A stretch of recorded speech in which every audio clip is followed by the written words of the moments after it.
Ça, j'ai pas compris. Thaïlande.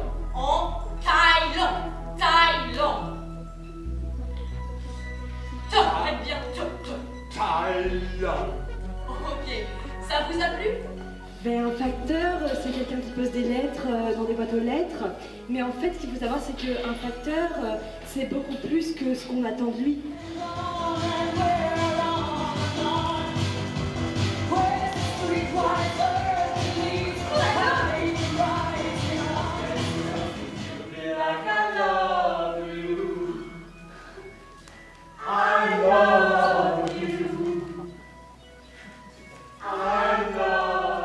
Mesdames, mesdemoiselles, messieurs, ouvrez grand vos yeux et vos oreilles et bienvenue chez vous. Prenez une loupe et rapprochez-la du quartier Paul Doumer, Grand Parc. Vous redécouvrirez 1001 choses que vous n'auriez pas soupçonnées jusqu'alors. Vous ne le savez sans doute pas, mais votre voisin est un artiste. On a fait tout un travail de je ferme les yeux, j'essaie d'imaginer ce que ça me fait et ce qu'on donne, ce qu'on a essayé de donner, c'est notre émotion. Notre émotion à essayer de le faire.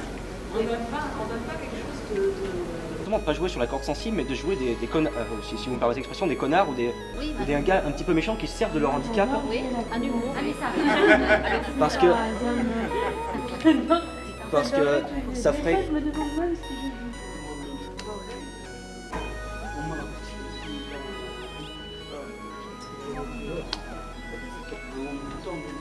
Attardons-nous quelques instants sur la rue Mandron.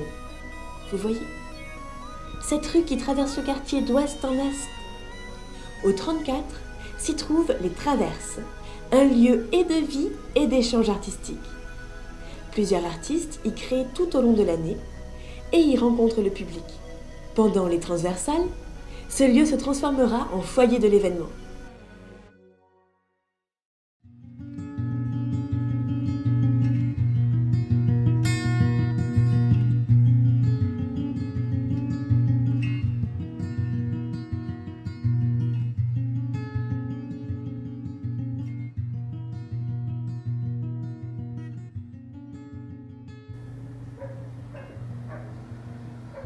Il y a bien les repas de quartier, la fête des voisins. Pourquoi pas la fête des artistes voisins et des gens du quartier? La compagnie En Aparté, qui est installée rue Mandron, celle-ci va de Paul Doumer au Grand Parc, explore l'idée. Je suis Marie-Lise Hébert, donc une des 3 fondatrices de la compagnie En Aparté, qui était à l'origine donc de l'événement Les Transversales. La compagnie En Aparté, qui est une compagnie de théâtre qui est située rue Mandron à Bordeaux, et qui s'investit depuis 2 ans dans la vie de son quartier, qui est le quartier Paul Doumer, Grand Parc, Jardin Public, et qui essaie depuis 2 ans d'organiser des temps pour les habitants du quartier et qui sont faits aussi avec les habitants du quartier. C'est important que les habitants se sentent concernés et aient envie eux aussi de créer des choses pour l'endroit où ils habitent ou alors pour l'endroit où ils travaillent. Et nous, on a vraiment une envie de s'implanter dans ce territoire-là et de travailler avec eux sur ces questions-là. Et du coup, déjà, la première étape, c'était un petit peu de savoir, comme au coin quartier aux Traverses, qu'est-ce qu'ils en pensaient, qu'est-ce qu'ils avaient envie, qu'est-ce qu'il y avait déjà. Et ensuite, comment on peut les accompagner à faire les choses ensemble. Cette idée est née des Transversales, qui a pour objectif de faire participer les habitants à la vie artistique de leur quartier et à leur donner envie de participer soit en tant que spectateurs ou même acteurs de cet événement, puisque dans la programmation, il y a plusieurs artistes qui sont en fait des gens qui habitent ou travaillent dans ce quartier ici. Donc pendant quelques mois, on a essayé de tisser comme ça des partenariats avec différents acteurs culturels, notamment aussi la librairie olympique qui se situe juste ici, pour créer ensemble un événement pluridisciplinaire, puisque pendant 3 jours, on peut voir non seulement du théâtre, mais aussi des expositions, des concerts, du cinéma. Et on peut même, au Traverse, il y a un coin lecture où on peut se poser, lire quelques livres qui seront ensuite dédicacés par les auteurs qui passent au Traverse.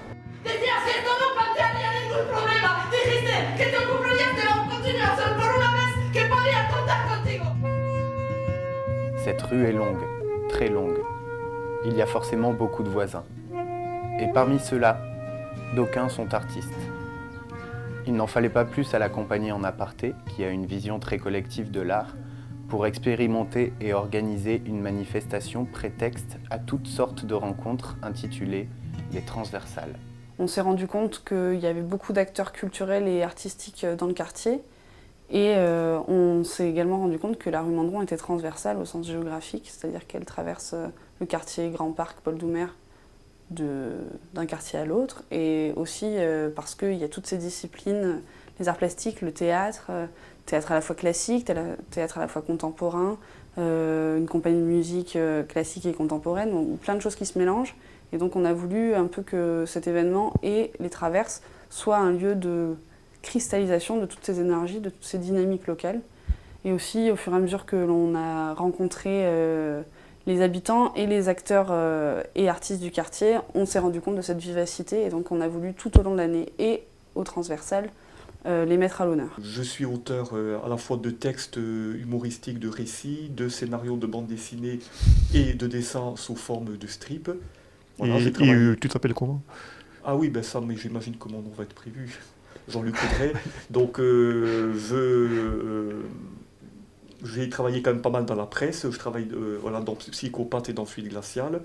Et j'ai fait pas mal de livres avec voilà, des romans, des récits, des textes d'humour. Et quand je fais des bandes dessinées, avec aussi d'autres dessinateurs, je travaille souvent avec mon frère. Et on a toujours un rapport où moi je suis le scénariste et Philippe le dessinateur. Voilà. Alors ensuite, comment est-ce que je peux me présenter moi, parce que j'oublie toujours qui je suis, ce que je fais. Et alors disons, en gros, je fais des bandes dessinées d'humour en une page, donc c'est des gags en une page. L'ours Barnabé, voilà c'est ma série principale. Alors qui se présente comme une bande dessinée pour enfants, mais qui en fait est tout public. Ces deux messieurs, on les a rencontrés ici au Traverse, lors d'un événement qu'on a fait pour Noël, dans un événement qui était pour les habitants, avec un petit conte de Noël, tout ça. Ils nous ont fait une petite bande dessinée pour la vitrine des Traverses. Et de là a commencé une amitié, une collaboration entre la compagnie En Aparté et les Traverses et les frères Coudray. Donc Jean-Luc Coudray a fait une lecture de Douche froide et très brûlant ici aux Traverses pendant les transversales. En fait, on avait été contactés par eux parce que y a un enfant d'un voisin qui nous avait repéré comme auteur de bande dessinée qui en fait participait aux ateliers ici, qui nous a dénoncés. Donc ils sont venus nous voir pour qu'on leur fasse en fait une bande dessinée qu'on a mise sur leur vitrine pour expliquer aux passants justement qu'est-ce que c'était que les traverses et les transversales, pour que les gens comprennent un petit peu ce que c'est. Du coup, on est entré en contact avec eux. Et moi, j'ai trouvé très intéressant leur démarche de faire une sorte de lieu de vie dans le quartier qui mettent en avant en fait tous les artistes du quartier, les écrivains, les peintres, les graphistes, etc.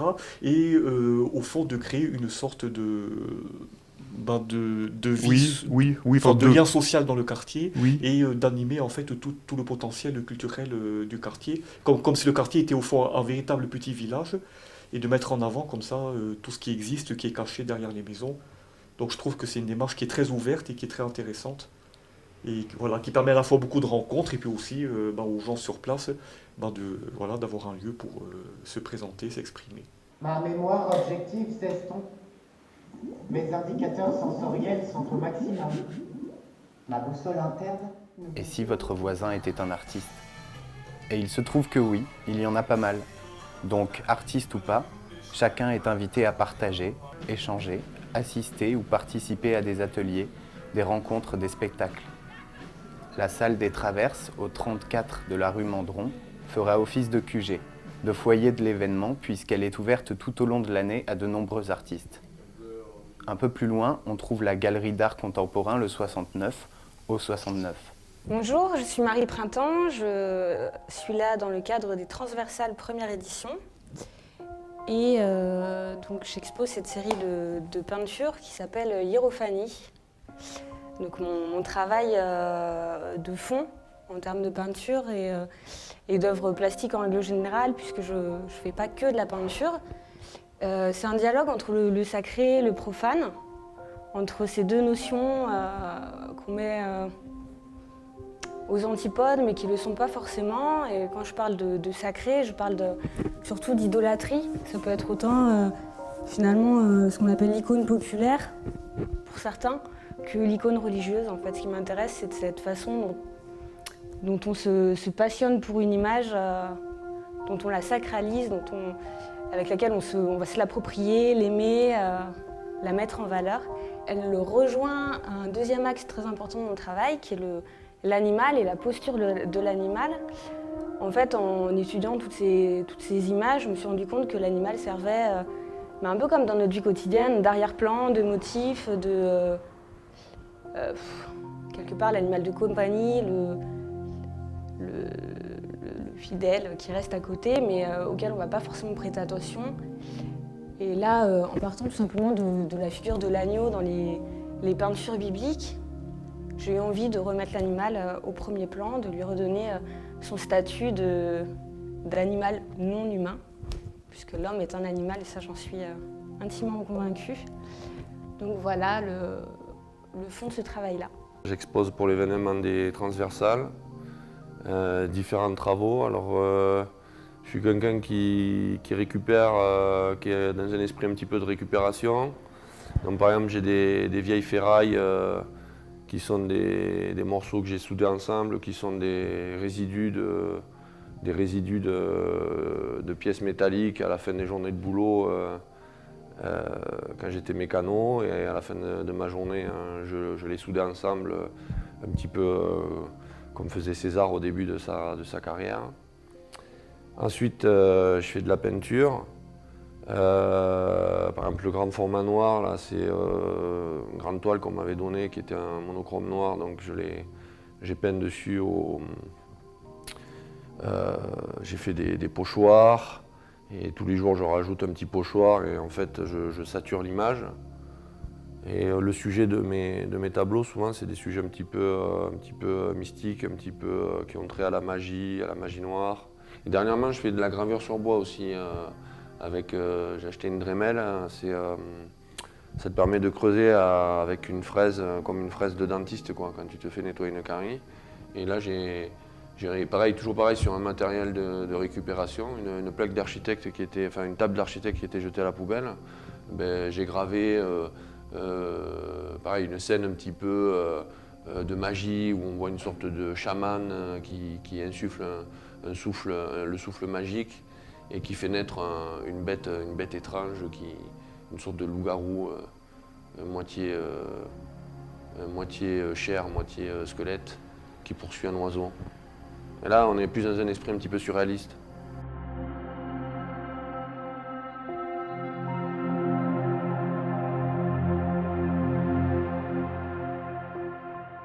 Les transversales édition 0 se concluent, mais les transversales édition 1 n'attendent que vous pour alimenter l'organisation, faire de nouvelles rencontres et créer ensemble et collectivement une nouvelle édition.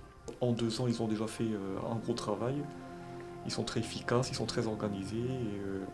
Et ça fait plaisir de voir des jeunes qui sont bien structurés, qui avancent, qui portent des projets. Et voilà, qui y croient. Si vous voulez plus d'informations sur la compagnie En Aparté, il suffit de nous envoyer un mail à en-aparté@live.fr. Les transversales n'est pas un événement qui marque la fin d'une saison, c'est l'occasion de fédérer les habitants et les artistes.